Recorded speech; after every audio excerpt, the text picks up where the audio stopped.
আসসালামু আলাইকুম বন্ধুরা, সবাইকে আজকের রেসিপি দেখার জন্য স্বাগতম। আশা করি আপনারা সবাই ভালো আছেন। আজকে আপনাদের জন্য আরেকটা রেসিপি নিয়ে হাজির হলাম। চলুন রেসিপিটি কিভাবে করেছি দেখবেন। মিনি মাছ দিয়ে বেগুনের রেসিপি। আশা করি আমাদের পাশেই থাকবেন। আশা করি আপনাদের কাছে ভালো লাগবে। মাছ ভাজার জন্য তেল দিয়ে দিব। তেল গরম হয়ে গেছে বন্ধুরা, মাছ দিয়ে দিব। বিসমিল্লাহির রহমানির রহিম। আজকে আমরা বন্ধুরা মিনি মাছ নিয়েছি রান্নার জন্য। মিনি মাছ দিয়ে বেগুন দিয়ে রান্না করব। অনেক আছে মিনি মাছ ভুনা করে, টমেটো দিয়ে ভুনা করা যায়, মশলা করা যায়। আমি আজকে বেগুন দিয়ে রান্না করব।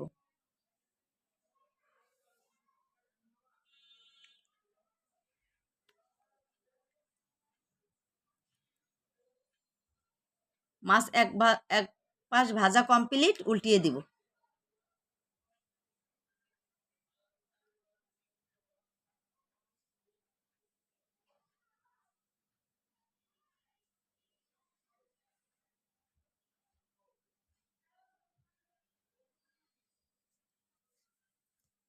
মিনি মাছ ভাজা কমপ্লিট, এখন আমি একটা পাত্রে উঠিয়ে নিব।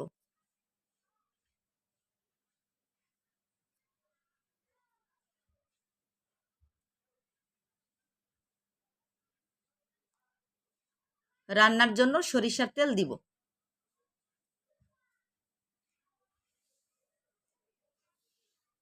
পেঁয়াজ কুচি, কাঁচামরিচ কুচি দিয়ে দিব।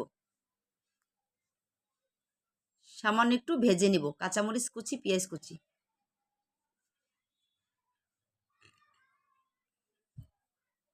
এক চামচ আদা রসুন বাটা দিব। আদা রসুনটা একটু ভেজে নিব, কাঁচা গন্ধটা চলে যাবে। মশলা কষানোর জন্য পানি দিব।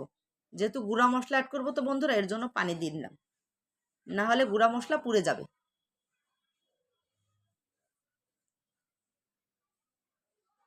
পরিমাণ মতন হলুদ গুঁড়া দিব। পরিমাণ মতন শুকনা মরিচের গুঁড়া দিব। ধনিয়া গুঁড়া দিব। জিরা গুঁড়া দিব। পরিমাণ মতন লবণ দিয়ে দিব।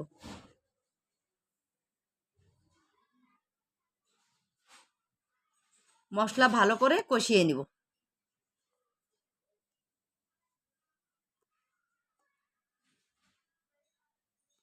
মশলা ভালো করে কষিয়ে নিয়েছি বন্ধুরা। দেখুন তেল উঠে গেছে, যেহেতু সরিষার তেল তো এর জন্য ফেনা ফেনা দেখা যাচ্ছে।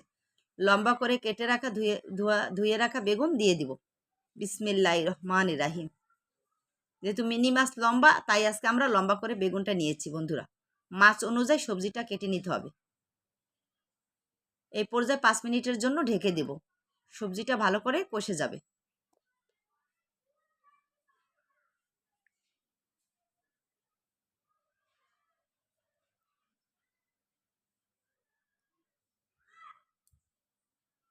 বেগুন ভালো করে কষিয়ে নিয়েছি বন্ধুরা, দেখুন তেল উঠে গেছে।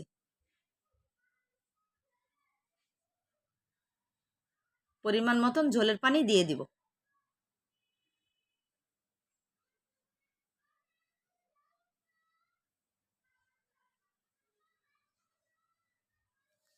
এই পর্যায়ে ভালো করে লাড়াচাড়া দিয়ে দিব।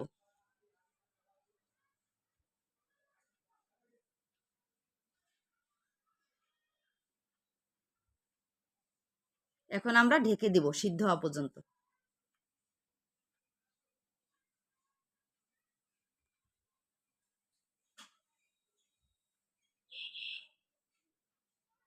আমরা ফিরে আসলাম বন্ধুরা, সবজিটা মোটামুটি সিদ্ধ হয়ে গেছে, আলুও সিদ্ধ হয়ে গেছে। ঝোলের পানি ফুটে গেছে, ভাজা মাছ দিয়ে দিব।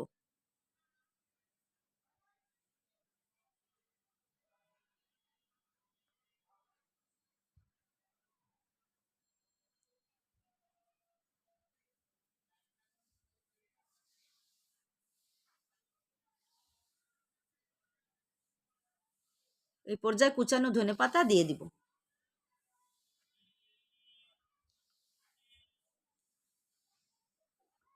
একটা কুচানো টমেটোও দিয়ে দিব বন্ধুরা।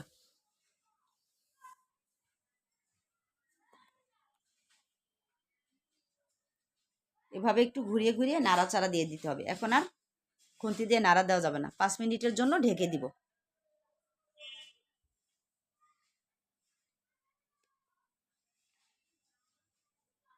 আজকের মতন আমাদের রান্নাটা এখানেই কমপ্লিট বন্ধুরা। আপনাদের কাছে রেসিপিটি যদি ভালো লেগে থাকে অবশ্যই লাইক করবেন, কমেন্টস করবেন, শেয়ার করে দিবেন। পাশে যে বেল আইকনটি আছে বন্ধুরা অবশ্যই প্রেস করবেন। এই পর্যায়ে আমি চুলার জালটা অফ করে দিব। আমি নামিয়ে পরিবেশন করে আপনাদের দেখাবো। গরম গরম ভাতের সাথে পরিবেশন করুন মিনি মাছের তরকারি। বিসমিল্লাহির রহমানির রহিম। আশা করি সবাই প্রথম থেকে শেষ পর্যন্ত রেসিপিটি দেখবেন এবং আপনারা কমেন্টস করে জানাবেন রেসিপিটি কেমন হয়েছে। Thank you for watching. আজকের মতন আমি বিদায় নিচ্ছি। আল্লাহ হাফেজ। আশা করি আপনারা সবাই ভালো থাকবেন। দেখা হবে পরের রেসিপি।